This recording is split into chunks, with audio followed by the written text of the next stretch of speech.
for Anadarko and very stable performance of the stock. Before we go ahead, I would like to welcome Youssef Alshammari, Editor-in-Chief, CMarkits. Good evening, Youssef, and thank you for joining me. Good evening, Aleksandra. Pleased to be with you. Youssef, it's getting really hot on the New York Stock Exchange because Chevron and Occidental are really competing for Anadarko. What is so attractive, in your opinion, regarding this company? Is it exactly it's a very important presence in the Persian Basin? Well, yes, there is a very severe competition between strong competition between Chevron and Occidental Petroleum to purchase shares in Anadarko, which is operating in Texas. In fact, the major drivers for these companies to invest in Anadarko was the growing strength of Anadarko as an operator in terms of the technologies that they use, and the dominance it's having in the Permian area. In fact, the Permian area is a very strategic area for major shale producers to operate in. So investing in Anadarko will certainly enable those who, either Chevron or Occidental Petroleum, to strengthen their presence in the Permian, to have more ownership of resources, of producing resources in the Permian region. And that's one reason why there is now a very strong competition on Anadarko, because Anadarko is one of the largest growing operators in the region. And but on the other hand, as there's been some analysts reporting today that the purchase which is offered by Occidental Petroleum may require the company to sell part of its assets in order to fund the deal. Of course, assuming that the deal gets accepted by the board of Anadarko.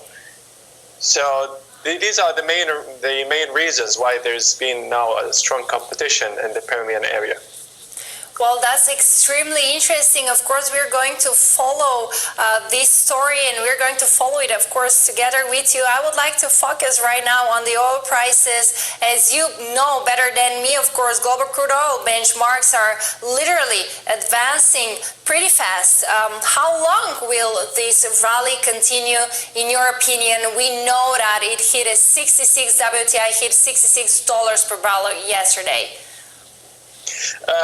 Oil prices have been rising since we last spoke.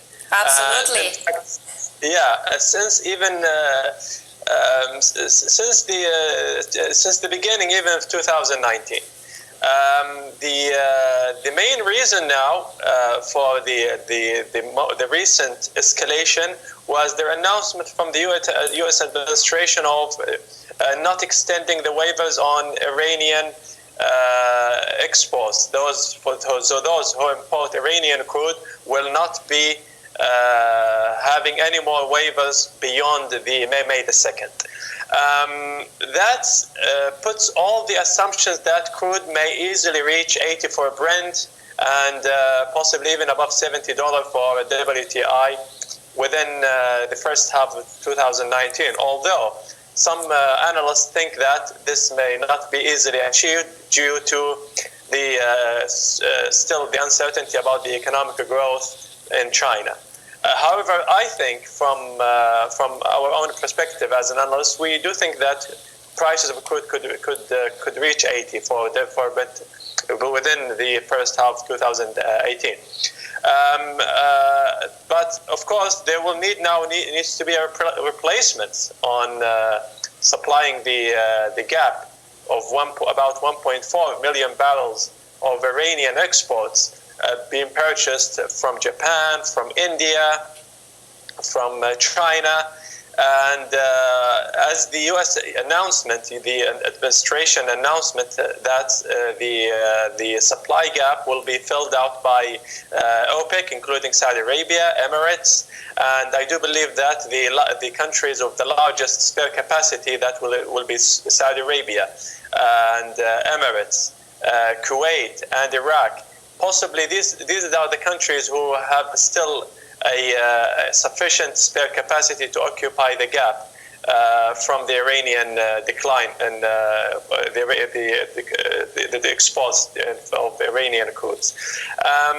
But on the other hand, it comes to the remaining spare capacity of OPEC, and that could drive prices up, even if the supply gap is filled by other producers within the organization. So there is uncertainty now about, number one, if the decline from Iranian crudes and filling out that gap by other producers and remaining a spare capacity, in addition to the demand coming out from China. Well, I wanted to ask you, how did you believe that OPEC is able to fill this huge gap? Because let me remind you, it's not only Iran, it's Venezuela, it's Libya. There are huge geopolitical crises for the major, for the one of the most important OPEC members. So, do you believe they are going to be able to fill the gaps? Yes, I don't think there is a major problem in here because OPEC has already been reducing its production. So there's been oversupply in the market, and so the geopolitical tension in Venezuela and the decline in Venezuela production has not really affected the production strategy within OPEC, because OPEC has already been reducing its production, and there's been, not all the countries have been achieving the compliance rate in April or even in March. So I don't think there is a major issue in here, and I do think they can easily fill out now the gap on the Iranian exports. So you don't think that Iran is a huge factor for the oil market? Certainly Iran is a huge factor, but also other producers within OPEC can fill out the gap. Look at, for example, in Saudi Arabia, the production in April has been less than 9 million barrels a day. So, and the production capacity is well above 10 million barrels a day. Look at the production capacity, the spare capacity in Emirates, in Kuwait, in Iraq. They have all production capacity exceeding 100,000 barrels a day. So there is, the other members within the organization can easily fill out the gap of 1.4 million barrels. Well, that's very interesting. And where is the United States in this game, in your opinion? Well, the United States always wants to maintain its energy independence. They have already been producing sufficient quantities of light crude oil. And when the sanctions will be imposed in Iran, that will not really cause any disruption in supplies of light crude, which the United States is exporting. There will be a shortage in heavy sour crude, which is the Iranian is exporting. And to fill out that gap, then they will need crude from other regions and the other countries in the region. That would include, for example, the Arab heavy, the Arab light, the oils from Russia, and crudes coming out from Iraq and Emirates. So if there is assuming that there will be an increase in production from the United States that could exceed 12 million barrels a day, that will again enable meeting demand growth. Will certainly enable meeting up the global demand, and I think will also reduce the tension on the market. And do you expect any reaction from President Trump? Because we all know that he doesn't like high oil prices, and oil prices are doing pretty well right now. Well, if you look into his tweet, he already promised that OPEC will fill out the gap. So I think he answered the question. Right. Thank you very much, Youssef Alshammari, Editor-in-Chief, CMarkits. Thank you for joining me, and have a great